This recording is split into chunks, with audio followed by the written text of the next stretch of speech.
Deadpool has a team of mercenaries working for him on the side of his Avengers gigs, but they're tired of being second string.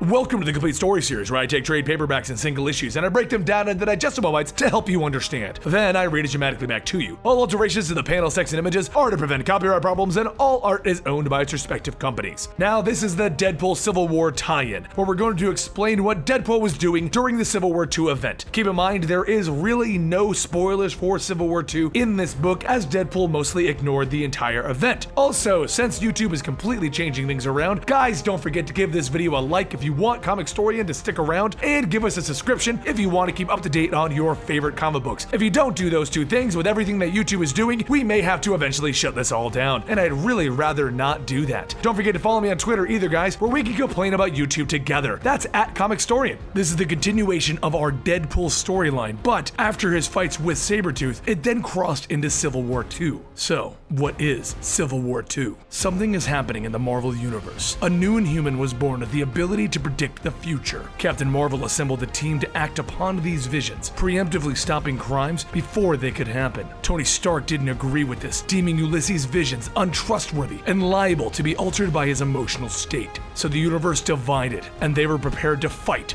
in Civil War II. But this isn't that story. This is the story of what Deadpool was doing during these events, and it begins at the start of the Civil War, before the fight began. New York City was under attack from a celestial alien. The mercenaries for money were watching from on top of a building, but you probably don't know who the heck these guys are. Massacre, Terror, Stingray, Fool Killer, Solo, and Slapstick have been the guys helping Deadpool maintain his mercenary rep while he was working with the Avengers. They are the mercenaries for hire, and they're basically Deadpool's other team. So while all of New York is under attack from the Celestial, Deadpool, his wife, and the mercenaries for money all head out to save the city, and they start by putting out the fires and saving the civilians. They use everything from guns to teleporters to flying aids, and ultimately, they save everyone that they can. And in the end, it's not the superheroes that defeated the Celestial in a fist fight. Instead, the powers of Ulysses gave the magical individuals of the planet enough time to come together and send the Celestial home. To celebrate their new tool, the superheroes all went to a party at the Avengers Tower. Everyone, except the mercenaries for money. They weren't too happy about getting the snuff from Deadpool again either. They all headed back to the theater that Deadpool was keeping as his base of operations, fed up with everything that was going on. Deadpool doesn't pay them on time. He takes all of the credit, and now he gets to go to the parties without them. Deadpool, meanwhile, meets up with Ulysses, and he doesn't believe in Ulysses' powers. No one can predict what Deadpool is going to do. He then tips his drink up to the circling news helicopter as the Fact Network reports that Deadpool has once again helped save the day with his hirelings. And Adsit, one of the friends of Deadpool, tells the Mercs that maybe they should be making better decisions. As a matter of fact, so should he. Deadpool hasn't paid him either, and because of that, he's going back to S.H.I.E.L.D. With no other real options, the Mercs for money begin digging through Deadpool's paperwork, trying to find their contracts so that they can tear them up and then go off to do their own thing, which leads to a rather interesting discovery. Deadpool has been skimming their paychecks off of the top, which is why they haven't received any money for the last few months.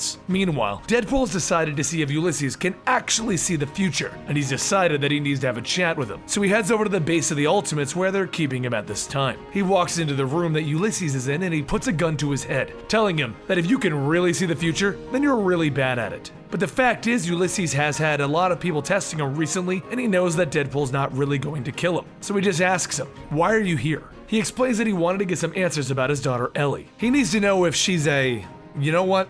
Never mind. Ulysses explains that he can't actually pinpoint to the future, he just gets visions. And then he looks at the monitors and he asks if Deadpool has any business in New Jersey. He points to the screen showing the mercenaries for hire breaking into a bank, one where Deadpool is keeping his stash. So after a battle against Black Panther on his way out the door and trying to use the toilet in the middle of the fight, Deadpool begins to make his way to New Jersey. Over at the bank's vault, the Mercs begin breaking down the door and they try walking in. They start digging around his safe box and they find their contracts, along with the footage of the incident at Washington, D.C., the one that made Deadpool famous to begin with. But Solo turns to Stingray. "You know that wasn't Deadpool, right?" Everyone turns to Solo shocked. But that's when Deadpool throws a bomb into the vault. He walks in with the button. "Thanks for coming to the team meeting, but I'm afraid I'm gonna have to let you all go into pink fine mist." That's when another of the mercs jumps Deadpool, pushing him into the vault so that they can all beat him up. But as he does that, he accidentally closes the vault, locking them all inside together. With nothing else to do, Solo asks if they want to hear the story of how he dressed up as Deadpool and saved Washington, D.C. Deadpool sits down and tells him, so this is the issue where we all have a flashback.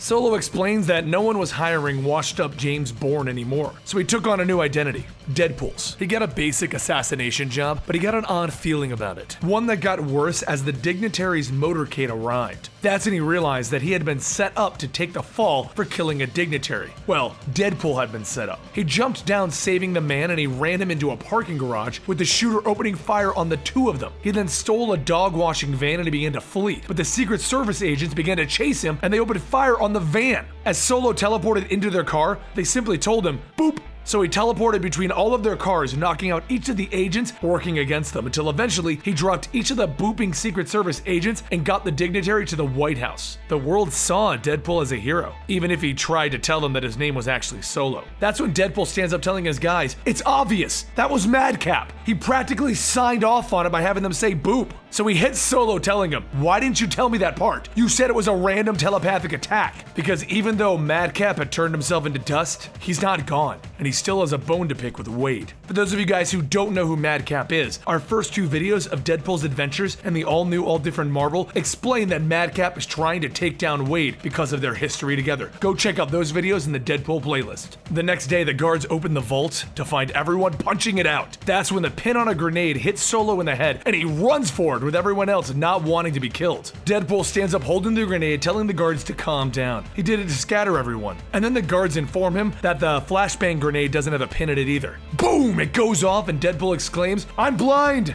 He stumbles out, holy shit, here comes Swear Devil. Slapstick holds his hammer up high. Nice to meet you, Swear Devil. I'm Slapstick, one of the guys that you've been cheating for months. He hits Deadpool in the stomach so hard that Deadpool throws up in his own mask, and then he throws his nasty mask over at Fool Killer. You guys are gonna keep fighting me? Can't you see that I'm disabled? Fool Killer proceeds to kick him in the spine. It's differently abled, you piece of. Meanwhile, Stingray and Solo burn the contracts and the police arrive. The police begin to open fire, so Terra grabs Deadpool and holds him up like a shield, and then throws him towards the cop car's windshield. Deadpool then grabs a shotgun and he begins to blast away at the mercs. A few minutes later, S.H.I.E.L.D. arrives handcuffing everyone, and Preston wants to know, what was he thinking? She looks down at Deadpool and asks him, how long do you think you're going to be an Avenger for? Are you looking ahead in our story, Preston? Do better, Wade. See you at Sunday's dinner. Realizing how much hot water the whole group is in, Wade uses his Avengers credit to vouch that it was, in fact, Kang the Conqueror. He was teleporting into that bank, so Deadpool and his team had to stop him. They walk outside and everyone wants to know what Deadpool was thinking. Every dime that they made went to fund Steve Rogers' Unity Squad, the Avengers team that Deadpool is working on. Let me explain your severance packages. Don't any of you ever cross me again. If we're on the same job, I will kill you on sight. They all end up on the same train trying to leave at the same time, because it's really the only way out of New Jersey. But eventually, Deadpool makes his way back to Preston's house, where his daughter is being kept. Ellie answers the door calling him Wade, to which he asks, isn't the normal nomenclature his dadness or dadarino? She informs him that her therapist doesn't think that she should be considering Wade a father figure. Preston doesn't want to hear it either. Deadpool is getting out of control, and she doesn't want that around her house, so she throws him out. With his team disbanded and his daughter being held back from him, he decides to go visit his wife, Shikla. He enters the underworld and walks into their bedroom, where he takes off his clothing and he climbs into bed,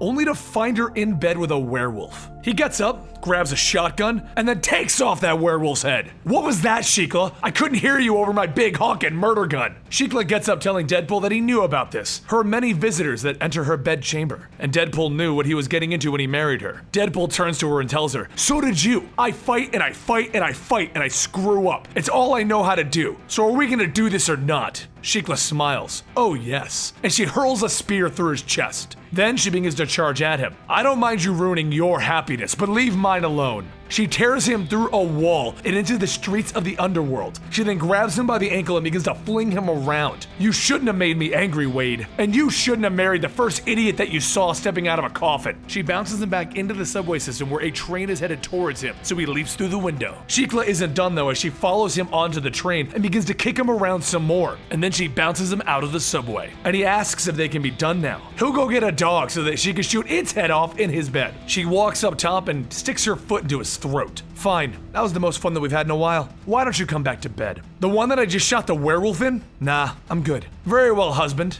Never the end. And she walks away. He gets up and he starts to walk down the sidewalks trying to sort all of this out. He wants to protect Ellie and Preston, and he wants to be close to them, but the longer that Madcap roams free, the worse the end is going to be. Eventually, he made it back to the theater, or what's left of it ever since Ultron destroyed it when he attacked the Unity Squad. After talking to Rogue, he walked up to the roof to go over what a cluster that his life has become, because he needs to fix this somehow. And that brings us to the conclusion of Deadpool's tie-ins to Civil War II. I hope you guys enjoyed, and we're going to be bringing you quite a few Deadpool stories to celebrate the month of December. But if you want to chat with me, don't forget to leave a like on this video, comment down below, and follow me on Twitter and Instagram at Comicstorian. I'll see you guys next time right here.